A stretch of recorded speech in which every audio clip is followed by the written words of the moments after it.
Ça a fait très très peur à mes parents. Ma mère m'a posé des questions. Elle m'a demandé si j'arnaquais pas les personnes. Elle m'a demandé si j'étais pas dans une secte aussi parce que je donnais beaucoup d'argent. J'étais vraiment dans le développement personnel, etc. Enfermée dans ma chambre à bosser, etc. Donc non, ça a fait peur à mes parents. Directement, j'ai eu mes premiers résultats à partir de ce moment-là. Et ensuite, j'ai décidé de quitter mes études directement, de déménager, de démissionner de mon alternance. Ah, tu n'as pas terminé J'ai pas terminé du tout mes études et j'avais pas de chômage ou autre. Donc, j'avais pas d'autre choix que de réussir à ce moment-là. En fait, quand t'es une femme, c'est juste que les règles du jeu sont un peu différentes. Mais en soi, ça reste très intéressant d'entreprendre quand t'es une femme. Donc pendant 1 mois et demi, 2 mois, j'ai dû dormir dans des bureaux. Donc il y avait un canapé lit. Et du coup, j'ai dû dormir là pendant 2 mois et je faisais que bosser. Vraiment, je faisais que bosser du matin au soir et j'étais vraiment dans une situation où pour la première fois de ma vie, j'ai fait des crises d'angoisse. Je fais très très peu de folie. En fait, c'est hyper intéressant. Mais par exemple, je déteste mettre de l'argent dans des vêtements. Ça m'énerve. Oui, parce que en fait, je sais où je veux aller. J'ai des objectifs qui sont hyper définis. Et mettre de l'argent dans des vêtements, ça m'agace parce que cet argent, je pourrais le mettre par exemple dans des connaissances, dans des compétences, des livres, des placements qui vont me faire rencontrer de nouvelles personnes, qui vont m'apprendre de nouvelles choses. Quand tu es entrepreneur, la seule discipline que tu as, c'est celle que tu t'imposes. C'est quoi la différence entre les entrepreneurs qui font 10 000 euros par mois et les entrepreneurs qui font 50 000 et plus? Tu veux connaître la réponse?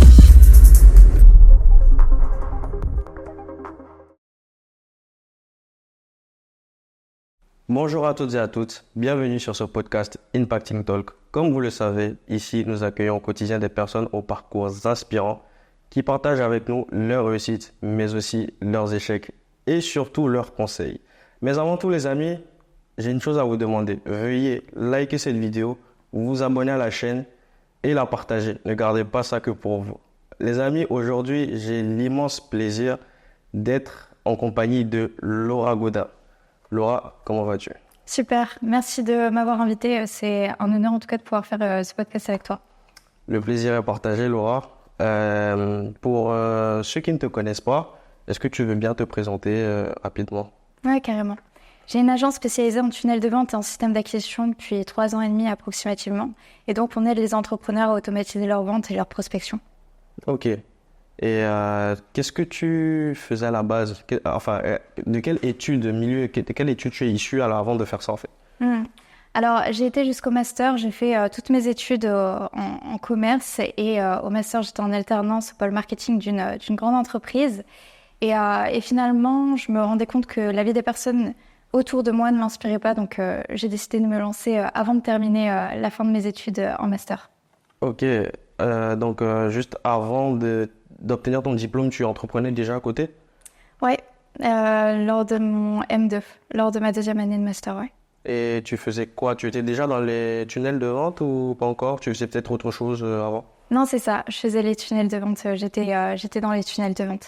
Ok, et qu'est-ce qui t'a motivé à faire ça, à te lancer là-dedans? Parce qu'il y a plein d'autres activités en ligne, donc forcément, qu'est-ce qui t'a, toi, dirigé, orienté vers ça? Ouais. En fait, toutes mes études, du coup, je les ai faites dans la partie marketing et commercial. Et à chaque fois, je continuais une année de plus, une année de plus, une année de plus, parce que je savais pas trop ce que je voulais faire l'année d'après. Et il y avait rien qui m'inspirait réellement pour me dire, OK, let's go, c'est le moment de quitter mes études et de trouver ce job-là. Il n'y avait pas de job qui m'intéressait réellement. Et donc, à la fin de mes études, donc arrivée à ma 2e année de master, je me suis dit, bon, je vais pas non plus aller jusqu'au doctorat, ça a plus de sens, je commence à prendre de l'âge, etc. J'ai envie de faire quelque chose. Et donc, je me suis posé la question de quelle femme j'avais envie d'être. Et là, du coup, j'ai posé ma vision. Donc, une femme avec un business qui a de l'impact autour d'elle, qui a une équipe autour d'elle bienveillante, qui a la possibilité d'aider les personnes, et vraiment quelque chose qui me rendrait fière de moi à la fin de chaque journée. Et du coup, j'ai regardé un peu les différentes opportunités en ligne et je suis tombée sur un webinaire. Je sais pas si tu... Ouais, si.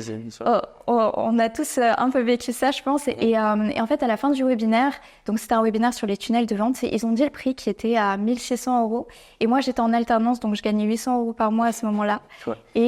Et du coup, je me suis dit, bon, bah, tant pis, ce sera pour quelqu'un d'autre. Et il y a une commerciale qui m'a rappelée pour me dire, Laura, quelle femme tu veux être, etc. Et du coup, j'ai pris en plusieurs fois à 1 600 et je me suis lancée dans les tunnels de vente. Ah, ok, donc en fait, c'est à partir de de ce webinaire-là, tu as pris une formation qui t'a permis de développer toutes les compétences que tu as aujourd'hui pour faire ce que tu fais. C'est ça, c'était le début et après les compétences viennent surtout par la pratique. En soi, par la pratique, je continue encore de me former tout le temps, aujourd'hui et demain, etc. Parce que le marketing évolue constamment, le marché évolue aussi. Les personnes, par exemple, sont de plus en plus informées des différentes techniques marketing. Donc la façon de marketer est devenue différente maintenant. Donc l'apprentissage s'arrête pas, mais ouais, j'ai commencé comme ça. Ouais. Ok, et qu'en a pensé ton entourage au tout début? Ouais. Parce que tu as fait de grandes études, tu étais dans une grande entreprise et direct quand tu bascules en entrepreneuriat où tu n'as rien qui est sûr. Qu'en a pensé ton entourage? Ouais, franchement, mes parents, il faut savoir que je suis fille unique et donc ça a fait très très peur à mes parents. Ma mère m'a posé des questions, elle m'a demandé si j'arnaquais pas les personnes. Elle m'a demandé si j'étais pas dans une secte aussi parce que je donnais beaucoup d'argent, j'étais vraiment dans le développement personnel, etc. Enfermée dans ma chambre à bosser, etc. Donc non, ça a fait peur à mes parents. Et ouais. Et après j'ai pris d'autres décisions qui ont été beaucoup plus radicales encore par la suite. Et c'est tout. Ouais. Du coup ça leur a fait peur, mais j'ai été jusqu'au bout de. Comme quoi, par exemple, quand tu parles de décision radicale? Ouais, bah en fait, au bout de 6 mois, donc ça faisait 6 mois que je me formais sur les tunnels de vente, j'avais toujours pas de résultat. Parce que forcément, si tu veux mettre en place un tunnel de vente, il faut que tu arrives à driver du trafic dessus. Donc du trafic, donc tu amènes des personnes sur ton tunnel de vente. Si personne voit ton tunnel de vente va pas convertir. Et donc, tu dois driver du trafic de deux façons, soit par de la publicité payante, donc il faut avoir les ressources financières pour pouvoir investir en publicité, ou soit par de l'organique. Et donc là, il faut avoir une communauté pour pouvoir driver du coup la communauté sur ton tunnel de vente. Et donc, j'avais ni l'un ni l'autre, donc un petit peu compliqué. Donc, j'avais commencé à travailler gratuitement pour pas mal d'entrepreneurs. Et au bout de 6 mois, du coup, j'avais toujours pas encaissé d'argent. J'avais fait perdre 500 € à mon père qui est entrepreneur. J'avais voulu développer son entreprise, donc il m'avait donné 500 € pour faire les publicités. Et c'était trop tôt, l'offre était pas bonne, etc. Enfin bon, du coup, je me suis dit, let's go, bah il faut que je continue. De toute façon, c'est pas en 6 mois qu'on devient expert. Et j'ai réinvesti sur moi une nouvelle fois, 3600 € une fois, enfin cette fois-ci, dans une nouvelle formation pour m'apprendre à vendre, à prospecter et pour m'apprendre à créer des offres également qui se vendent beaucoup plus facilement en ligne. Et directement, j'ai eu mes premiers résultats à partir de ce moment-là. Et ensuite, j'ai décidé de quitter mes études directement, de déménager, de démissionner de mon alternance. Donc, j'avais pas de... Ah, tu n'as pas terminé J'ai pas terminé du tout mes études et j'avais pas de chômage ou autre. Donc, j'avais pas d'autre choix que de réussir à ce moment-là. Ok. Et du coup, quand tu as démissionné, tu gagnais déjà assez pour t'en passer, je suppose. Alors, j'avais déjà fait plusieurs milliers d'euros. Enfin, la promesse de ce gars, c'était de faire 10 000 € en un mois. Donc, j'avais atteint cette promesse. Et ensuite, du coup, je me suis dit, let's go, je lâche tout, etc. Mais en fait, c'est pas une bonne idée. Enfin, ça peut être une bonne idée parce que ça te met face au mur. Enfin, ça te met dos au mur plutôt. Mais par contre... c'est pas parce que tu fais un mois à 10 000 € que tous les mois ça va être prédictible et tu vas refaire 10 000. Enfin, ça marche pas comme ça, c'est pas aussi simple que ça, surtout quand t'as pas de système d'acquisition en place, ce qui n'était pas mon cas à l'époque. Donc c'était quand même assez risqué. Surtout que 10 000 € en soi, ça part vite. Ça part très très vite. Que ce soit, bah tu vois, quand j'ai déménagé, que ce soit dans les logements, que ce soit aussi pour m'acheter du matériel. Directement, je me suis acheté du coup un Mac pour pouvoir travailler beaucoup plus rapidement, être plus efficace, etc. Et si tu dois déléguer, parce qu'un tunnel de vente, c'est énormément de travail, si tu dois déléguer des parties de l'opérationnel, bah forcément, tes équipes, tu dois les rémunérer également. Donc, 10 000 € ça part très, très vite. Donc, ouais. Ça part vite dans ton business. Ouais. Et toi, Laura, permets-moi de te demander, tu es issue de quel milieu? Parce que pour prendre des risques aussi vite, je sais pas, on peut penser que tu avais peut-être un petit coussin financier de côté sur lequel tu pourrais te reposer en cas d'échec ou tu es vraiment parti comme ça en mode prise de risque sans savoir sur quoi rebondir plus tard. Ouais. Il faut savoir que mon père est entrepreneur et ma mère, donc, qui est auto-entrepreneur. Donc, Famille d'entrepreneurs. Oui, mais il veut pas développer son entreprise, tu vois. C'est vraiment, il aime ce qu'il fait. Il est artisan, ouvrier de base, il a été maçon, il a été menuisier. Et là, du coup, ce qu'il fait, c'est qu'il va chez les personnes et il peut construire des escaliers, détruire des murs, refaire des façades de maison. Voilà, il est il est ouvrier. Ouais. Et ma mère, elle aide les personnes âgées et elle est à mi-temps. Donc, c'est-à-dire que ils m'ont jamais aidé financièrement, mes parents m'ont jamais aidé financièrement. Et la seule chose que je me suis dit, c'est au pire, j'avais quel âge? J'avais 21, 22, un truc comme ça, je crois. Je me suis dit, au pire, je suis jeune, l'argent, ça se refait, je suis chez mes parents. Au pire, je suis en découvert, quoi. Donc c'est ce qui m'a poussée aussi à passer à l'action. Je comprends. Et lors de ton aventure entrepreneuriale, est-ce qu'il y a eu des périodes difficiles où tu as peut-être déjà pensé à abandonner? Ah, mais carrément. Ah ouais? Non, ouais. Bah oui, bien sûr. Mais c'était pas. J'ai pensé une seule fois, pas à abandonner. C'est pas abandonner, mais c'est plus. Ok, est-ce que je suis sur le bon chemin? Il faut savoir que mon métier, mon domaine d'activité a une saisonnalité. Donc, c'est-à-dire que en général, août à de août à mai-juin, tu marches très très bien.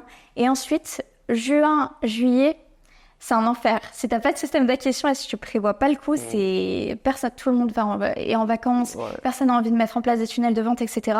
Et donc, concrètement, là, ça fait 3 ans et demi que je suis lancée. C'est la première année où je me retrouve pas à zéro pendant l'été. Vraiment. Et quand je te dis zéro, c'est zéro de trésorerie, zéro de clients qui rentrent et une équipe à payer. Donc, c'est pas très sympa à vivre. Ouais, j'avoue. Et donc ça fait 2 étés où il m'était arrivé ça. Et donc là, du coup, cette année, j'ai compris le truc maintenant. Donc, on a prévu d'autres systèmes d'acquisition, d'autres stratégies, etc., qui nous ont permis de maintenir le chiffre d'affaires normal qu'on fait de base. Donc, très, très bien. Mais c'est la première année, concrètement. Et également, décembre dernier, je me suis rendu compte que mon business model ne me convenait plus. C'est-à-dire que depuis qu'on s'est lancé, on faisait que du done for you.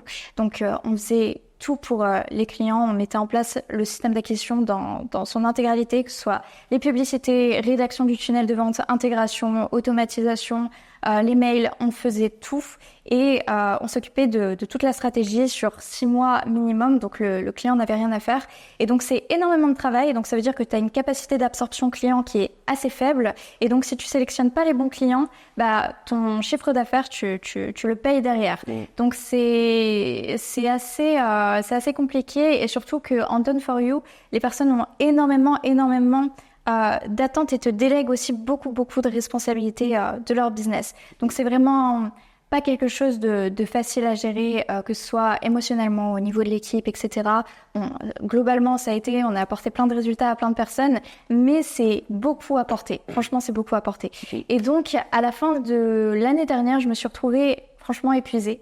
Et je me suis dit, je pourrais pas continuer comme ça. En fait, des années, c'est une roue qui s'arrête jamais et c'est beaucoup de temps, beaucoup d'énergie pour finalement une rentabilité qui est pas si ouf que ça, parce que quand t'as des équipes à payer, bah t'as des équipes à payer. Donc, enfin bref. Et donc je me suis posé la question, qu'est-ce que je veux faire? Ça fait du coup 2 ans et demi que je fais ça. Donc qu'est-ce que j'ai 2 ans et demi. Donc qu'est-ce que j'ai envie de faire? Et je me suis dit, franchement, j'aime beaucoup ce que je fais, j'aime les systèmes d'acquisition, j'aime la psychologie humaine, j'aime comprendre comment on peut convertir un visiteur en client, c'est trop cool, je trouve ça trop intéressant et amusant. Mais par contre, le business model ne me convient plus. Donc on a changé ça et maintenant on fait de l'accompagnement.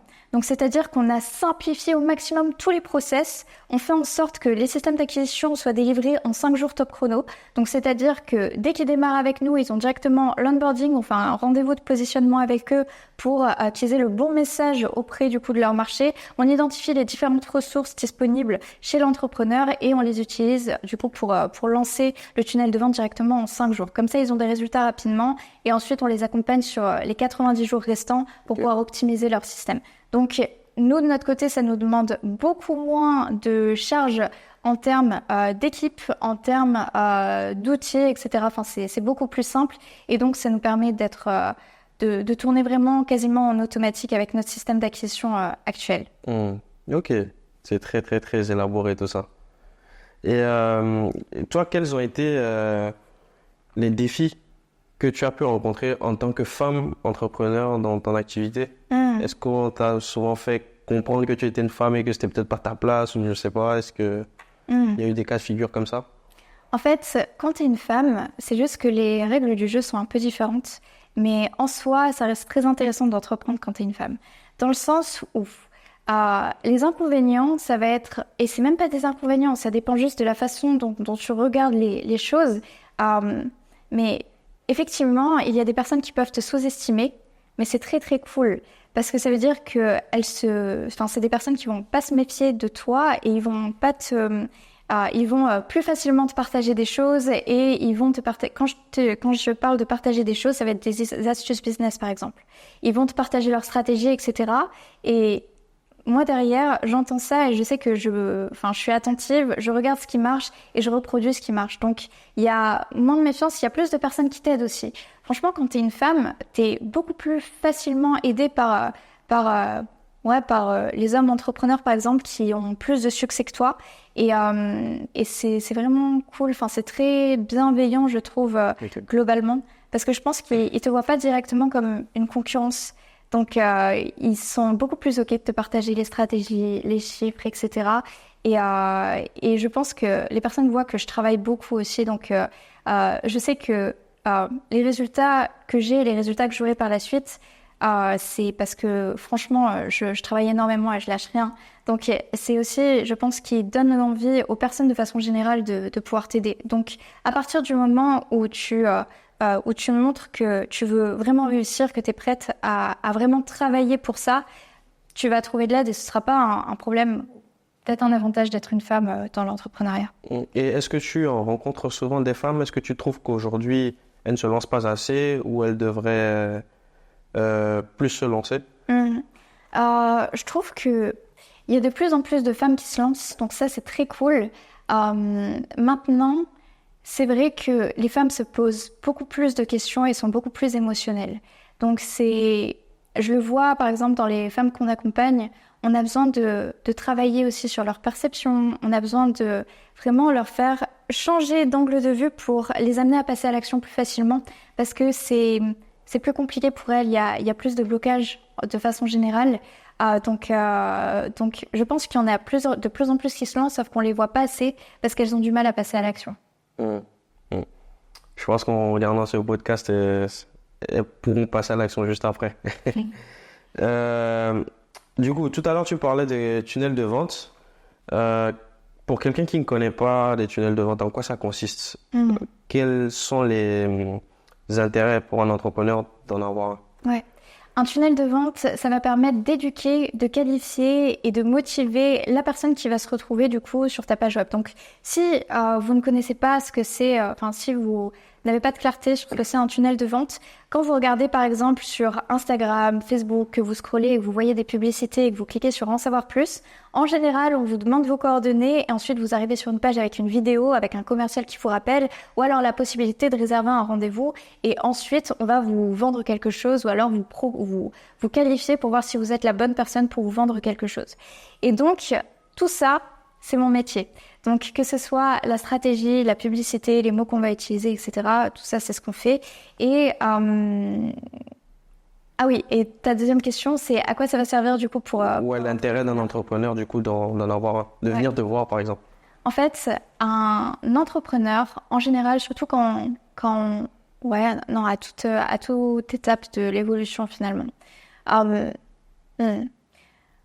Un entrepreneur doit rester focus sur ce qu'il sait le mieux faire, donc sur sa zone de génie. Et donc, pour pouvoir rester focus sur sa zone de génie, il doit avoir les pensées libres et être serein sur toute la partie acquisition de son business. Et s'il n'a pas cette partie-là sereine sur la partie acquisition de son business, il ne pourra pas délivrer correctement. Donc, il ne pourra pas créer une très bonne offre et il ne pourra pas aider les personnes correctement parce que forcément, il aura toujours ça et il sera en stress, donc que ce soit financier pour payer ses équipes, etc. L'idée, c'est de pouvoir rendre ça prédictible, toute la partie acquisition client. Comment est-ce qu'on rend ça prédictible? En envoyant du trafic sur un système qui va récupérer les coordonnées des prospects, donc des personnes qui sont intéressées par ce qu'on fait, par la problématique qu'on résout, etc. Et ensuite, on va pouvoir les éduquer grâce à des ressources. Donc, on va leur expliquer pourquoi c'est urgent et important pour eux d'agir maintenant. On va leur expliquer que c'est hyper important pour eux qu'ils puissent mettre en place cette solution-là pour pouvoir atteindre leurs objectifs. On va leur expliquer pourquoi tout ce qu'ils ont fait, ça n'a pas marché jusqu'à présent, pourquoi ce n'est pas de leur faute et quelle est la meilleure stratégie maintenant à mettre en place pour pouvoir atteindre leurs objectifs. Et donc, l'idée, c'est de pouvoir, après les avoir éduqués, les orienter pour les offres qui sont à plus de 1 000 euros, donc par exemple pour les coachs en ligne, etc., les orienter du coup vers des commerciaux qui vont prendre les appels et qui vont du coup terminer le travail, donc les qualifier, donc voir si c'est les bonnes personnes pour qu'on puisse les accompagner, pour que l'entrepreneur puisse les accompagner, et ensuite leur vendre du coup la prestation de l'entrepreneur, le service de l'entrepreneur. Ok. Et toi, depuis que tu fais ce métier, quelle est ta plus grosse réussite? Qu'est-ce qui te rend fier en fait? Franchement, il y a plusieurs choses. Il y a l'engagement de mon équipe. Vraiment, c'est un truc qui me drive énormément. Je peux avoir des larmes de joie pour ça, littéralement. C'est ouf. Parce que chaque lundi, on se retrouve pour les objectifs de la semaine. J'ai vraiment bien cadré toute la partie management parce que je trouve que c'est ce qui va nous permettre de garder une énergie tous ensemble qui nous permette d'être hyper performants. Donc, on se retrouve vraiment pas mal de fois. Je les ai minimum... Alors, ça dépend des pôles, mais par exemple, le pôle commercial, je l'ai 3 fois par semaine en visio minimum. J'ai toute l'équipe 1 fois par semaine, tous ensemble, minimum aussi, tous les lundis. J'ai 2 fois par semaine, voire 3 fois par semaine, l'équipe succès client aussi, chaque semaine. Et en fait, quand je vois à quel point les personnes de l'équipe sont enjouées à l'idée de pouvoir aider les entrepreneurs à accomplir leurs rêves, à aller chercher des nouveaux résultats pour les entrepreneurs, ça vraiment, je suis juste super fière d'eux. Et super fière de tout ce qu'on accomplit tous ensemble. Ça, c'est vraiment ma plus grande fierté. C'est ce qu'on réussit à créer tous ensemble. Et aujourd'hui, tu gères combien de gens en tout dans ton équipe? 8. 8 personnes? Ouais. Ok. Et le management, du coup, ça se passe très bien? Ouais. Tout le monde est bienveillant? Ok. Oui. Et en fait, je fais un gros travail sur le recrutement. Toutes les personnes qui rentrent chez moi, je passe vraiment du temps pour voir si c'est les bonnes personnes ou non pour entrer dans mon entreprise. Parce qu'une seule personne qui a pas la même façon de penser peut changer l'énergie du groupe. Donc c'est extrêmement important. Extrêmement important. L'état d'être des personnes est beaucoup plus important que leurs compétences. Les compétences sont importantes aussi, mais l'état d'être, c'est vraiment ce qui va rester sur du long terme. Et si tu es avec des personnes très très compétentes, mais qui ne correspondent pas aux valeurs de l'entreprise, par exemple, ça va être le bazar par la suite et tu es sûr que la collaboration ne pourra pas durer. Et je vise vraiment que des collaborations sur le long terme avec toutes les personnes qui m'accompagnent. Alors, tu nous as dit que tu avais 8 personnes dans ton équipe. Ouais. Comment est-ce que tu les as trouvés? Est-ce que c'est des gens de ton entourage ou comment ça s'est fait? Alors, il faut savoir que du coup, ça fait donc 3 ans et demi que j'ai l'agence approximativement, que j'ai mon entreprise. Et j'ai eu pendant 3 ans une équipe. Vraiment, j'ai marché que 6 mois toute seule. Et après, du coup, j'ai vite pris des personnes parce que beaucoup de travail. Enfin, voilà.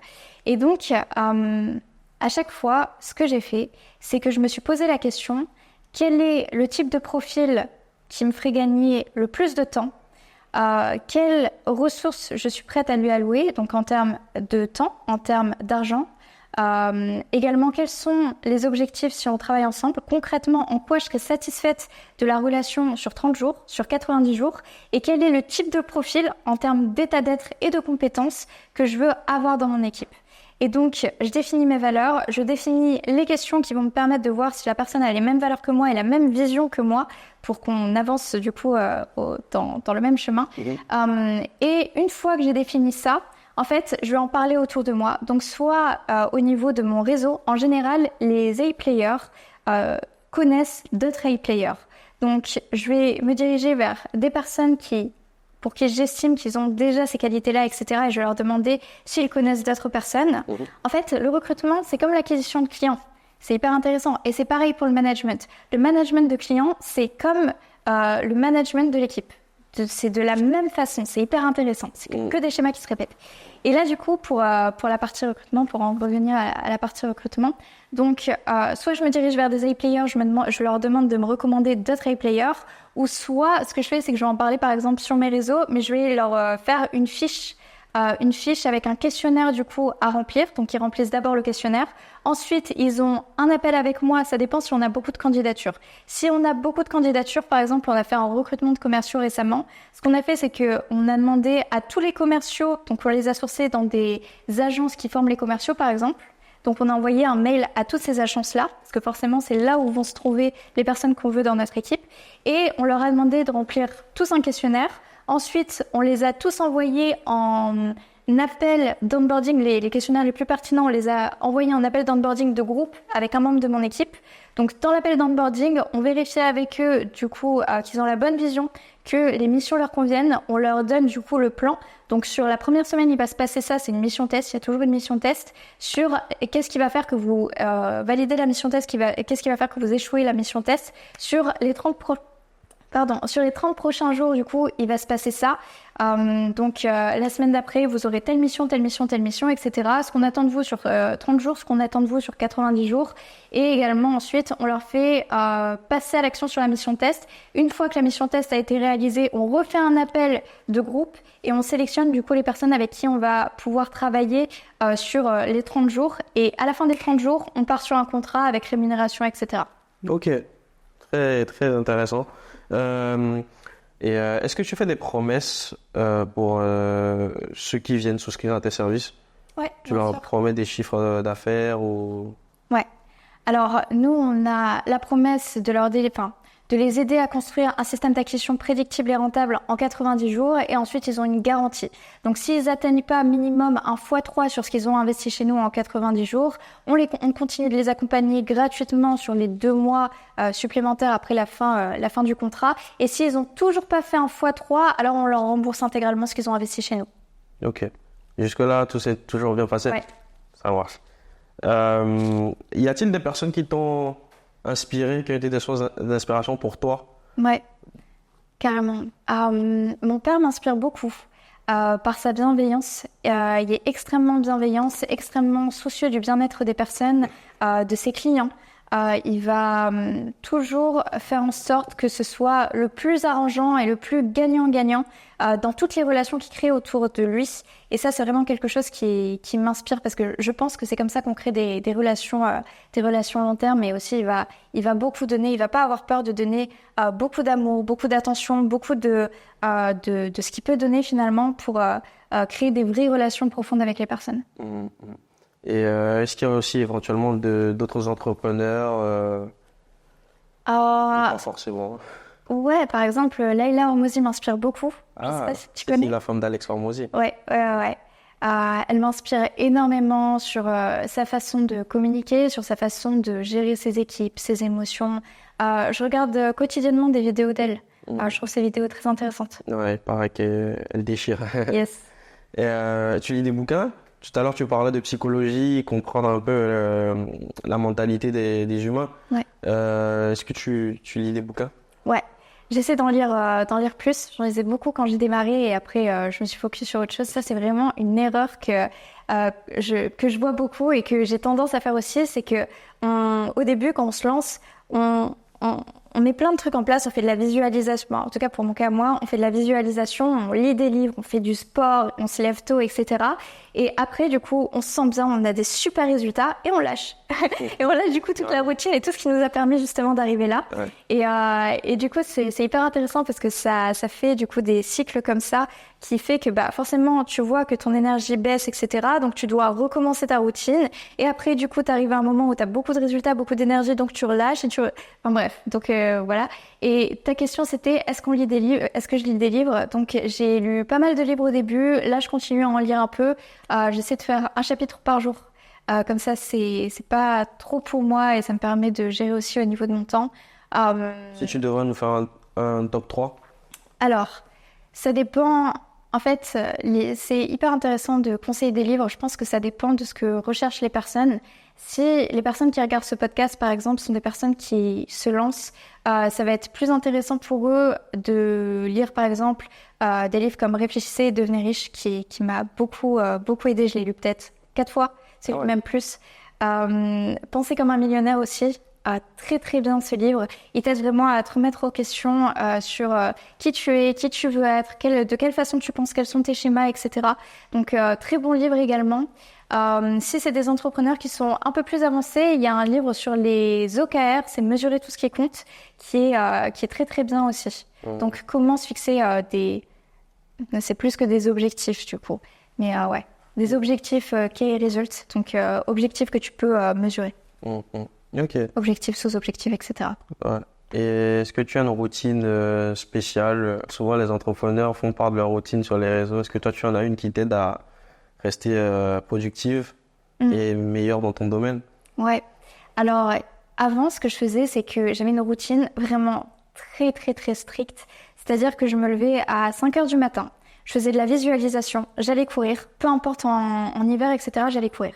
Donc, 5 heures du matin. Une fois, très très drôle, j'ai croisé un de mes voisins. Je pense que lui, il revenait de boîte. Moi, j'allais courir. Et on s'est tous les deux regardés. Du style, mais qu'est-ce que tu fais là? Et surtout, j'habite pas dans une grande ville. Donc vraiment, c'est déjà le jour, tu croises pas beaucoup de monde. Mais alors, le matin, à 5 heures du matin, c'est un peu bizarre de se croiser. Mais ouais, et donc, grosse routine. Donc, je me levais tôt. Je faisais et je fais toujours hyper attention à mon alimentation. Un chapitre de livre par jour, 1 litre d'eau par jour. Donc, aller courir chaque matin. Apprendre pendant 2 heures le matin, ce que je fais, la première chose. Donc, apprendre, donc me mettre sur des formations, sur des chaînes US, etc., qui m'inspirent. Donc, ça, c'est vraiment ce que je faisais au début. Et sauf que, en fait, la problématique avec ça, c'est que tu as souvent des cycles d'énergie. Et si tu respectes pas tes cycles d'énergie, et ça j'ai compris après, en fait tu te fatigues et tu es moins productive. Et après ça te frustre parce que tu te dis mais attends, je fais tout ça et j'ai pas les résultats que je veux. Donc ça veut dire que je travaille dur, etc. et j'arrive pas à ce point-là.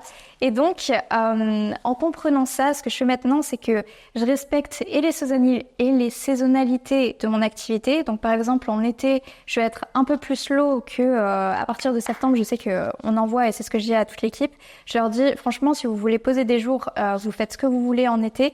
Par contre, en septembre, et vous vous organisez, etc. Par exemple, pour les commerciaux, j'en ai 2, donc ils se refilent les appels. Mais par contre, en septembre, je veux que tout le monde soit au taquet parce que je sais qu'en septembre, ça envoie. Septembre et même mi-août. Mi-août, c'est une très très bonne période aussi. Donc je sais que là, il faut être en forme et il faut envoyer, quoi. Donc, je respecte les saisonnalités de mon entreprise. Je respecte aussi mon énergie. C'est-à-dire que, par exemple, dans une semaine, je vais faire, 3 jours ou 2 jours où je vais me lever à 5 heures du matin et faire tout ce que je t'ai expliqué avant, donc du sport, etc., lire des livres, visualisation, etc. Et les autres jours, je vais me lever plus vers 8 heures pour être sûre d'avoir bien dormi et je vais gérer les rendez-vous que j'ai dans ma journée. Donc je regarde en fonction de mon énergie, en fonction de ce que j'ai à faire et j'essaie d'anticiper les moments où j'aurai vraiment besoin d'être en forme. Si je sais que je dois vraiment être en forme lundi prochain, je vais pas me donner une semaine hyper intense la semaine d'avant. Parce que sinon, je vais arriver KO là-bas et ce sera pas pertinent pour ce que je veux atteindre derrière. Comment tu gères tes finances au quotidien? Parce que tu entreprends, forcément, il y a de l'argent qui rentre. Mais est-ce que tu es plus dans une optique de je réinvestis constamment ou tu arrives de faire des folies de temps en temps? Alors, je fais très très peu de folies. En fait, c'est hyper intéressant. Mais par exemple... je déteste mettre de l'argent dans des vêtements. Ah ouais. Ça m'énerve. Oui, parce que en fait, ça, je sais où je veux aller. J'ai des objectifs qui sont hyper définis et mettre de l'argent dans des vêtements, ça m'agace parce que par exemple, cet argent, je pourrais le mettre, je sais pas. Après, il y a l'argent pro et l'argent perso, mais je pourrais le mettre, par exemple, dans de la. Alors, si je reste dans l'argent pro, dans des connaissances, dans des compétences, des livres, des déplacements qui vont me faire rencontrer de nouvelles personnes, qui vont m'apprendre de nouvelles choses. Et ça fait beaucoup plus de sens pour moi que dépenser dans des vêtements de luxe. On n'est pas trop comme ça chez nous. Dans ma famille aussi, j'ai été éduquée comme ça. Donc, par exemple, ça m'énerve. Enfin, c'est pas un truc que je fais. Mais je vais facilement dépenser, par exemple, des milliers d'euros en publicité, parce que ça me rapporte de l'argent. Donc, en publicité, je vais dépenser beaucoup d'argent aussi, des milliers d'euros en formation, en coaching, parce que pareil, ça va me rapporter de l'argent derrière. Donc, en fait, je réfléchis quelles sont les ressources que j'ai à ma disposition et quelles sont les ressources qui vont me permettre de faire, et sur quoi je dois investir pour avoir le plus gros levier pour atteindre mes objectifs derrière. C'est vraiment comme ça que je pense de façon générale. Donc en fait, tu préférerais claquer des milliers d'euros dans des masterminds, Exact. des bouquins, des formations, plutôt que d'aller acheter des vêtements inutiles en fait. À 100%, 100%. Vraiment, les vêtements, j'essaie de les prendre. J'essaie de toujours être habillée de façon classe, mais sans avoir besoin d'investir des milliers d'euros. Vraiment, c'est pas mon truc. Même les sacs, je crois que j'ai aucun sac de luxe. J'en ai peut-être un et encore. Ouais. Ouais. J'espère que les filles qui regarderont elles prendront exemple. Quelles sont tes perspectives d'évolution dans 5 ans? Dans 5 ans, on veut vraiment être la référence en termes de système d'acquisition, en termes de tunnel de vente. Donc, un peu comme Alex Hormozy et Leila Hormozy, ça, c'est quelque chose qui me plaît bien. Donc, acquisition.com, je trouve qu'ils ont bien géré leur truc. Et ouais, c'est là où je me vois dans 5 ans.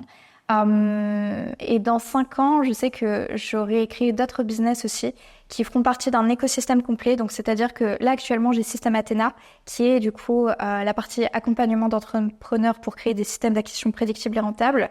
Et ensuite, je vais créer d'autres choses, d'autres boîtes qui vont être en complémentarité et qui vont servir les clients, par exemple, de Système Athena.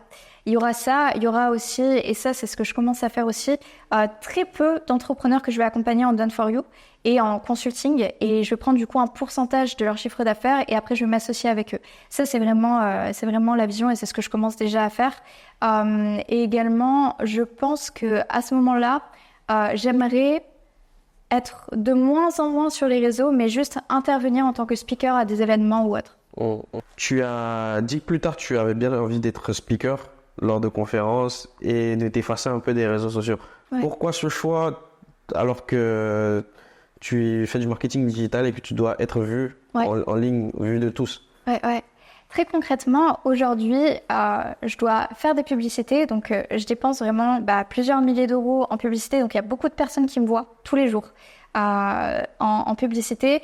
Je dois développer mon contenu organique, etc. Mais il faut savoir que c'est une charge mentale pour moi, vraiment, c'est un truc, développer mon contenu organique. Pourquoi? Parce que depuis que je suis jeune, j'aime être discrète en fait. J'aime être discrète et juste agir dans mon coin, faire ma vie, qu'on me laisse tranquille et voilà. Et en fait, du coup, c'est pour ça, je pense que dans les 5 prochaines années, j'aurai fait ce que j'aurais eu à faire et il sera temps pour moi de fonder une famille, de me poser et juste de me retirer un peu tout ça et de partir dans ma vie discrète et juste continuer d'être speaker parce que c'est un truc qui m'anime. J'aime l'énergie, j'aime partager avec les personnes et c'est vraiment un truc qui m'anime, mais j'ai pas envie de devenir une fois que je serai posée avec ma famille, etc., je veux plus être une star, quoi. Ouais. Là, je serai une star dans les 5 prochaines années s'il faut, mais après, je vais être tranquille et juste avoir pu avoir l'impact que j'aurais eu, que j'ai envie d'avoir auprès des entrepreneurs et des personnes assez folles pour croire en leurs rêves et pour passer à l'action et prendre des risques et voilà. D'accord. Ça fait quoi d'être chef d'entreprise avec une vingtaine d'années, d'être une femme comment est-ce que les gens ils le perçoivent? En fait, il y a 2 choses. Il y a comment est-ce que les gens le perçoivent et comment moi je le perçois. Et quand on dit comment est-ce que les gens le perçoivent, c'est qui exactement? Parce que forcément, ma famille ne va pas le percevoir de la même façon que d'autres entrepreneurs qui font la même chose que moi sur le marché. Donc, ça dépend de qui. Et je pense que pour ma famille, ça peut être inspirant d'une certaine façon. Ensuite, pour les autres entrepreneurs qui sont sur le marché, je pense qu'ils me voient approximativement de la même façon qu'eux et juste que je me donne à fond pour atteindre mes objectifs.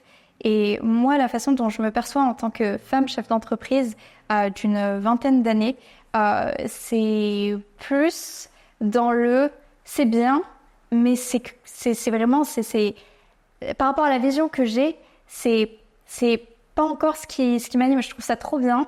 Mais par rapport aux personnes avec qui je me compare, qui sont des hommes qui ont beaucoup plus de succès que moi et qui sont du coup voilà, qui ont beaucoup plus de succès que moi, bah forcément je me dis bah c'est sympa mais ça pourrait être encore mieux, encore plus, et donc c'est trop bien parce que c'est ce qui m'amène à continuer de faire en sorte de devenir une meilleure version de moi-même, de faire du sport, de connaître de nouvelles personnes, de vraiment comprendre en fait quand je rencontre une personne, comprendre la façon dont elle pense, quels sont ses paradigmes, quelles sont les problématiques qu'elle rencontre, quels sont ses objectifs, et je peux apprendre vraiment plein de choses de tout le monde, c'est fou.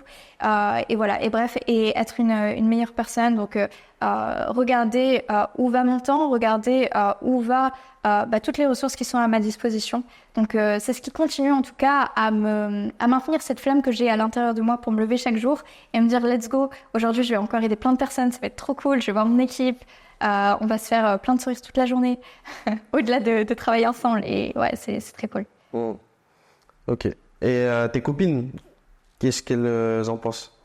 Alors, il y a du coup deux types de copines. Il y a mes amies qui me connaissent depuis avant l'entrepreneuriat et il y a mes amies qui me connaissent à partir de l'entrepreneuriat. Donc, avant l'entrepreneuriat, elles m'ont vu galérer. Franchement, elles m'ont vu galérer, donc je pense qu'elles se disent c'est mérité. Ouais. Que c'est mérité et que là, ce que j'ai aujourd'hui, franchement, c'est pas venu du jour au lendemain. J'ai vraiment beaucoup bossé à n'importe quelle heure. J'ai jamais calculé le nombre d'heures. J'ai jamais dit non, ça je peux pas le faire parce que juste je le fais et c'est tout, parce que c'est ce qu'il faut faire et c'est ce qui doit être fait. Et du coup, je pense que ces filles-là se disent juste tant mieux. Franchement, c'est la suite logique après tous les efforts qui ont été mis. Et les personnes du coup qui me connaissent dans l'entrepreneuriat, je pense que c'est du coup juste normal pour elles, du coup, vu qu'elles font à peu près la... Vous faites toutes la même chose en fait. Ouais. En général, les femmes que je connais actuellement dans l'entrepreneuriat n'ont pas forcément d'équipe. Je connais pas de femmes avec qui je suis vraiment en contact qui a une équipe. Mais par contre, dans les challenges qu'on peut traverser, c'est des challenges qui sont similaires, mais plus en termes de « ok, je me sens comme ça, je dois faire ça ». Et du coup, il y a je crois que le mot c'est dissonance, mais je suis pas sûre, mais quelque chose qui est embêtant dans ce qui doit être fait et ce que j'ai envie de faire et ce que je me sens de faire. Parce que tu dois toujours sortir de ta zone de confort, ça te demande beaucoup de courage, constamment, que ce soit pour te montrer sur les réseaux, parce que tu dois, par exemple, quand j'ai commencé, j'ai fait des facecam pour expliquer ce que je faisais, etc. Donc des vidéos avec ma tête où j'explique ce que je fais. Je parlais pas très bien, je disais des tout le temps, ça l'est encore un petit peu maintenant. Et surtout, je sais pas, j'avais des manières, etc. qui me convenaient peu, qui maintenant que je le vois, je me dis waouh. Et en fait, il fallait juste que je le fasse. Et donc, c'était hyper inconfortable pour moi. Et surtout au début, parce que t'as rien réussi, t'as rien bâti et tu dois expliquer ton activité devant des personnes qui sont pas du tout dans l'entrepreneuriat, qui te connaissent des études. C'est pas facile, hein. C'est une grosse sortie de zone de confort, mais c'est ce qui doit être fait pour pouvoir, à mon sens en tout cas, c'est le chemin que j'ai choisi pour pouvoir atteindre mes objectifs. Oh, ok. Tout à l'heure, tu disais qu'on ne rencontrait pas beaucoup de femmes dans le domaine de l'entrepreneuriat parce qu'elles étaient sujettes à certains blocages. Et selon toi, à quoi c'est dû ces blocages-là? Ouais. Je pense que c'est beaucoup dû au regard des autres et au regard de la société sur la façon dont une femme doit se comporter. Il y a aussi beaucoup d'attentes envers les femmes parce que les femmes sont reconnues pour être plus carrées, plus... plein de choses. En fait, on a beaucoup d'attentes de façon générale envers les femmes. Et donc, une femme dans l'entrepreneuriat, il y a beaucoup de personnes qui vont avoir des attentes aussi envers elle, dans sa façon de communiquer. Et donc, c'est vraiment pas quelque chose qui est facile en soi, hein. Qu'est-ce qui a fait que toi, tu as pu ôter ces blocages-là de ta tête et que tu as pu te lancer, te montrer aux yeux de tous? En fait, il y a... Donc, je t'ai parlé de plusieurs risques que j'avais pris dans mon parcours entrepreneurial. Et il y a un risque dont je t'ai pas forcément parlé. C'est à un moment, en fait, quand j'ai tout quitté. Donc, j'ai quitté mon master, j'ai démissionné de mon alternance et j'ai décidé de déménager. À ce moment-là, j'avais pas encore d'équipe. Donc, c'est-à-dire que ma capacité d'absorption était très, très faible en termes de clients. Donc, ça veut dire que je pouvais pas faire rentrer beaucoup d'argent et ça me prenait beaucoup de temps pour tout délivrer. Et je venais de tout couper dans ma vie. Donc, à ce moment-là, c'était un petit peu le bazar dans ma tête. Et sauf que ton argent diminue, je suis à l'autre bout de la France parce que j'avais décidé de déménager à l'autre bout de la France pour une opportunité en tant que directrice marketing qu'on m'avait proposée. Et donc, mes parents n'avaient pas voulu m'aider et devenir mes garants, etc. parce qu'ils n'étaient pas du tout d'accord avec ce que je faisais. Ils avaient peur, ils se disaient, bon, au plus vite elle se casse la figure, au plus vite elle revient à la maison. Donc, ils m'ont pas aidé, ils m'ont pas du tout aidé à ce niveau-là. Donc, ça veut dire que je devais me retrouver un logement. Je suis partie sans logement, sans rien. Hein. Je suis partie d'un coup d'un seul. Et donc, je devais me retrouver un logement. Je devais faire en sorte que l'argent rentre. Et j'avais pas d'équipe, j'avais pas de système d'acquisition à ce moment-là.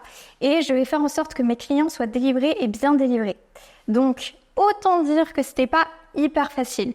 Donc, ce que j'ai fait, c'est que à un moment donné, le manager de cet entrepreneur-là pour qui j'étais directrice marketing est venu me voir et m'a fait Laura, concrètement là, ce que tu fais, c'est que tu vas te retrouver vraiment bloqué parce que tu vas plus avoir d'argent, tu pourras pas faire rentrer de clients et en plus de ça, tu vas être KO par tout ce qui t'arrive.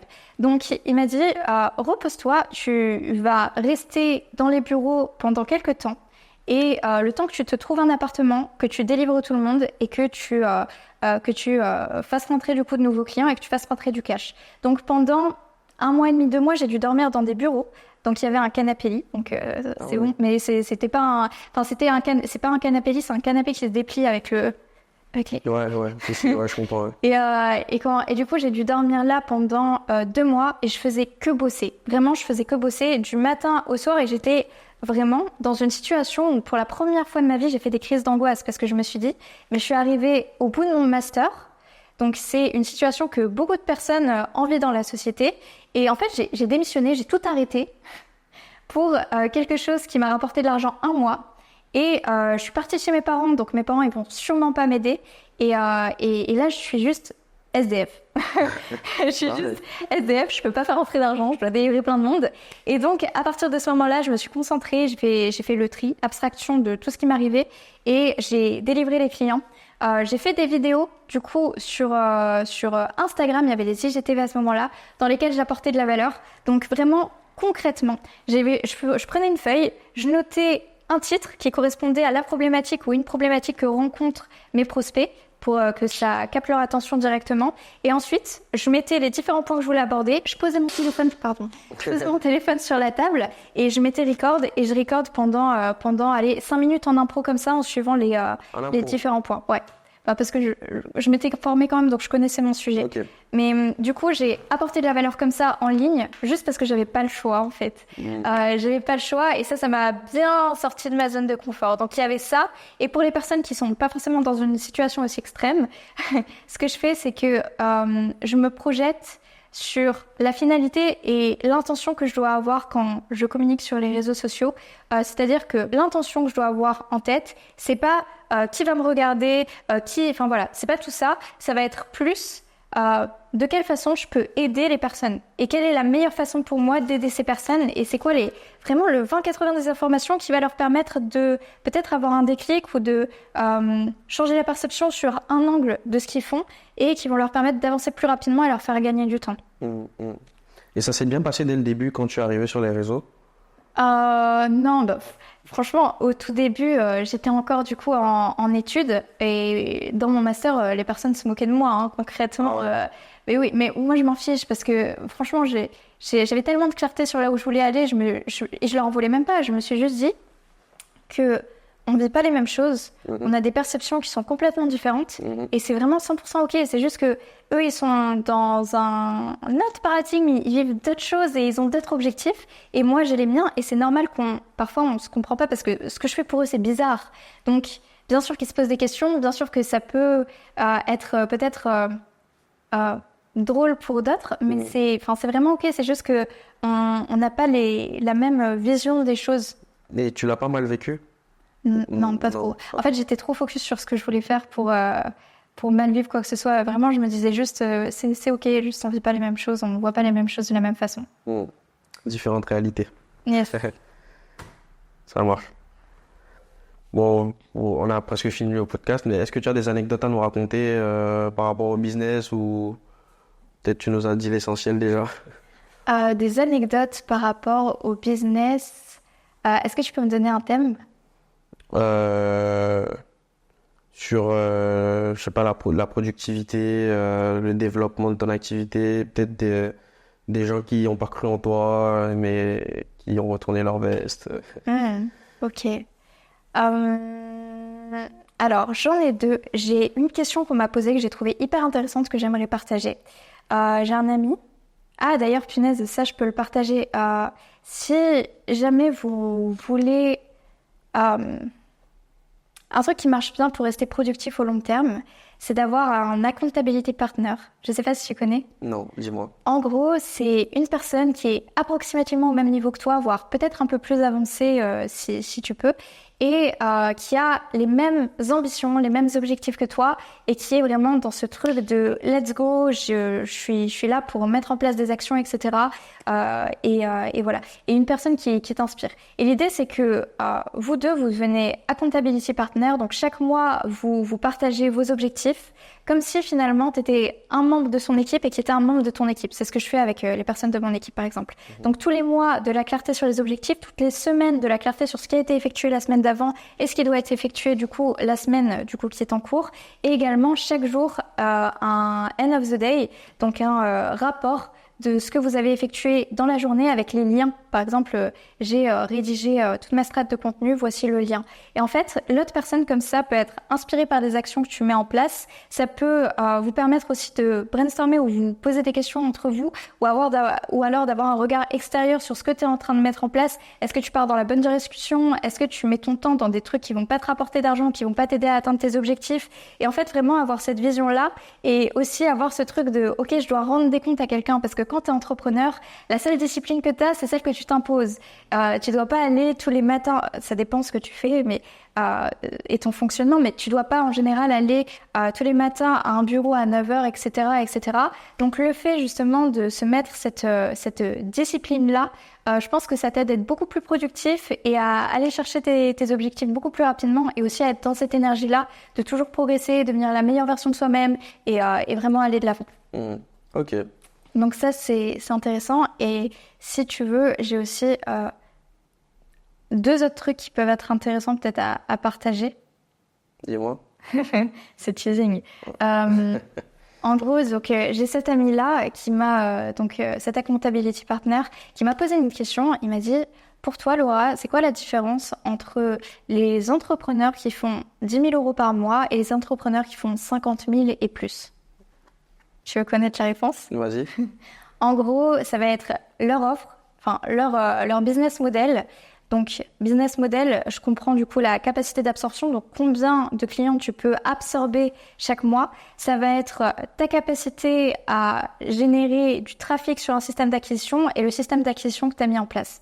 C'est-à-dire que si aujourd'hui tu as une bonne offre que tu peux vendre à beaucoup de personnes sans que ça te prenne beaucoup de temps et que c'est bien processisé, etc. et que derrière, tu as un système qui te permet d'avoir des appels de vente de façon automatique avec des commerciaux qui prennent tes appels derrière, tu peux, en fait, la seule limite que tu auras, c'est le budget que tu pourras mettre en publicité. Et c'est aujourd'hui ce qu'on fait. Là, par exemple, aujourd'hui, je travaille beaucoup, mais je travaille pas du tout dans l'opérationnel de mon business. Je ne fais plus du tout de tunnel de vente. Ou alors, si je dois en faire, c'est des tunnels de recrutement, etc. Parce que bon, il faut que ça aille vite et que j'ai une idée en tête, etc. Mais concrètement, mon business me prend 1 heure par nouveau client. Parce que le reste est géré par des success, des personnes qui s'occupent du succès client, qui sont experts en acquisition aussi.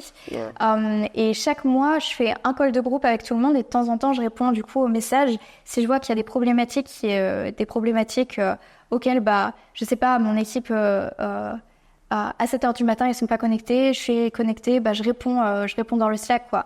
Mais vraiment, mon business, aujourd'hui, opérationnellement, me prend très, très peu de temps et rentable. Mais pourquoi? Parce qu'on a un bon système d'acquisition, que je suis hyper à cheval sur les chiffres, que je travaille beaucoup et qu'on a optimisé vraiment un maximum de choses.